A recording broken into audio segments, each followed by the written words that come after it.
Welcome to another 1-minute episode of Microsoft 365 TimeSavers, where you can learn time-saving tips and tricks that you can use today in Microsoft 365.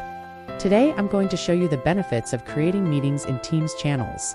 Rather than creating a new meeting from your calendar, you can reply to a channel conversation with a meeting invite using the calendar icon.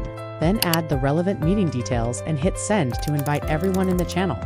Not only is this faster, but others can reply to the meeting invite and add comments or share files in preparation for the meeting, which everyone can see, not just the meeting organizer, which is what happens when using email. Because standard meetings are often events, the associated chat history easily gets lost. But with channel meetings, chat messages are stored in the channel history, making it easy to find this file that Megan shared during the meeting. A final tip is to paste decisions and next steps in the chat at the end of the meeting. These are documented in the channel, saving everyone valuable time at the start of the next meeting, as we can quickly pick up where we left off.